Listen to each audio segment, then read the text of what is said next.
पाठ 5 दोस्त की पोशाक। एक बार नसीरुद्दीन अपने बहुत पुराने दोस्त जमाल साहब से मिले। अपने पुराने दोस्त से मिलकर वे बड़े खुश हुए। कुछ देर गपशप करने के बाद उन्होंने कहा, चलो दोस्त, मोहल्ले में घूम आएं। जमाल साहब ने जाने से मना कर दिया और कहा, अपनी इस मामूली सी पोशाक में मैं लोगों से नहीं मिल सकता। नसीरुद्दीन ने कहा, बस इतनी सी बात। नसीरुद्दीन तुरंत उनके लिए अपनी एक भड़कीली अचकन निकाल कर लाए और कहा, इसे पहन लो, इसमें तुम खूब अच्छे लगोगे,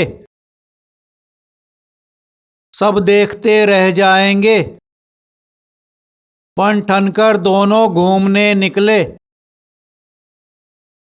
दोस्त को लेकर नसीरुद्दीन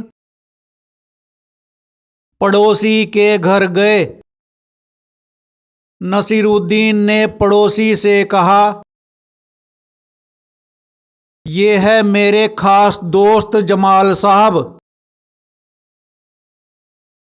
आज कई सालों बाद इनसे मुलाकात हुई है। वैसे जो अचकन इन्होंने पहन रखी है वह मेरी है। यह सुनकर जमाल साहब पर तो मानो घड़ों पानी पड़ गया। बाहर निकलते ही मुंह बनाकर उन्होंने नसीरुद्दीन से कहा,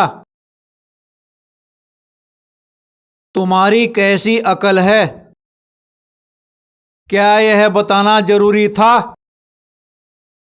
कि यह अचकन तुम्हारी है? तुम्हारा पड़ोसी सोच रहा होगा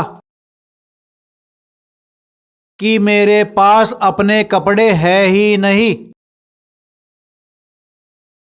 नसीरुद्दीन ने माफी मांगते हुए कहा, गलती हो गई, अब ऐसा नहीं कहूंगा।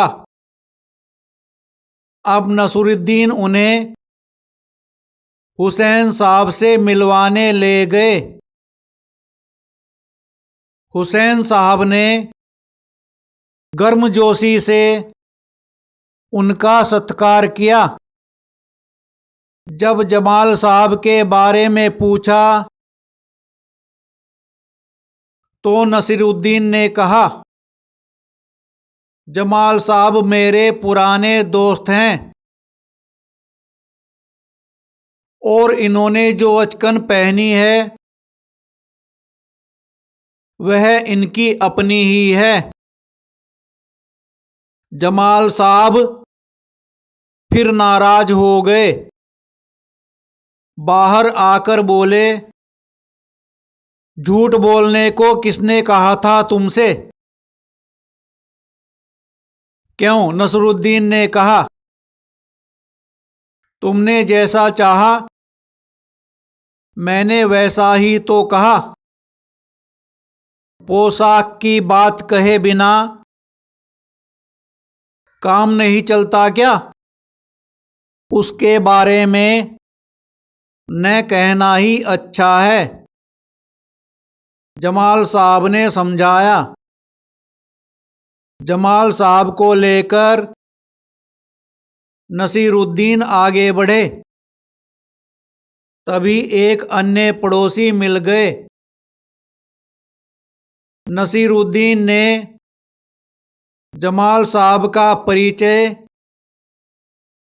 उनसे करवाया। मैं आपका परिचय अपने पुराने दोस्त से करवा दूं।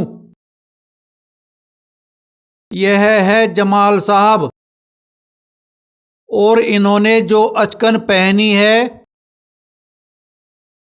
उसके बारे में मैं चुप ही रहूं तो अच्छा है। नसीरुद्दीन का निशाना। एक दिन नसीरुद्दीन अपने दोस्तों के साथ बैठे बतिया रहे थे। बात ही बात में उन्होंने गप मारना शुरू कर दिया। तीरंदाजी में मेरा मुकाबला कोई नहीं कर सकता। मैं धनुष कसता हूं, निशाना साधता हूं और तीर छोड़ता हूं। सूं, तीर सीधे निशाने पर लगता है। दोस्तों को विश्वास नहीं हुआ। उन्होंने नसीरुद्दीन की परीक्षा लेने का फैसला किया। एक दोस्त भागा भागा गया और तीर धनुष खरीद कर ले आया। नसीरुद्दीन को थमाते हुए उसने कहा, ये लो तीर धनुष, और अब साधो अपना निशाना उस लक्ष्य पर। देखते हैं कि तुम सच बोल रहे हो या झूठ। नसीरुद्दीन फंस गए। उन्होंने धनुष अपने हाथों में उठाया, डोर खींची, निशाना साधा और छोड़ दिया तीर को।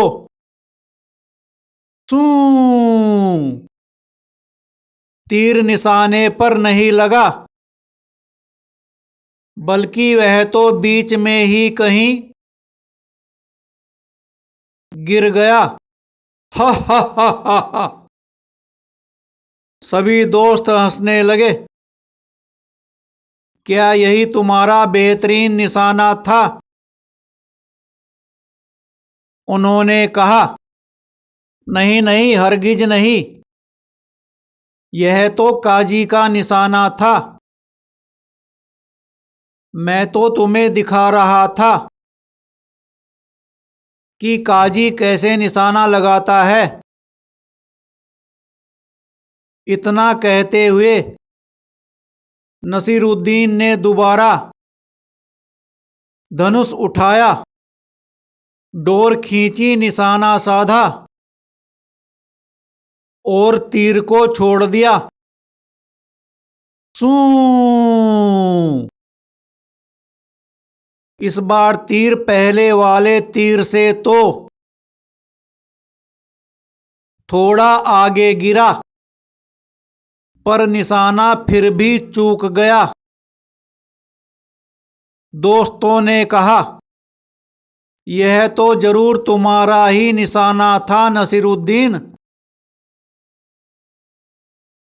बिल्कुल नहीं, नसीरुद्दीन ने कहा, यह मेरा नहीं, सेनापति का निशाना था।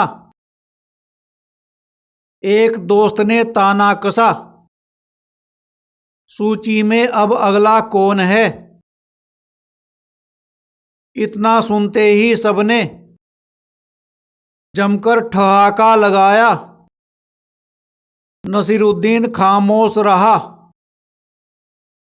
उसने चुपचाप एक और तीर उठाया। नसीरुद्दीन ने एक बार फिर तीर चलाया। सूं, इस बार तीर ठीक निशाने पर लगा। सभी आश्चर्य से नसीरुद्दीन की ओर मुंह बाएं ताकने लगे। इससे पहले कि कोई कुछ कह पाता, नसीरुद्दीन ने एक विजेता के अंदाज में कहा, देखा तुमने, यह था मेरा निशाना।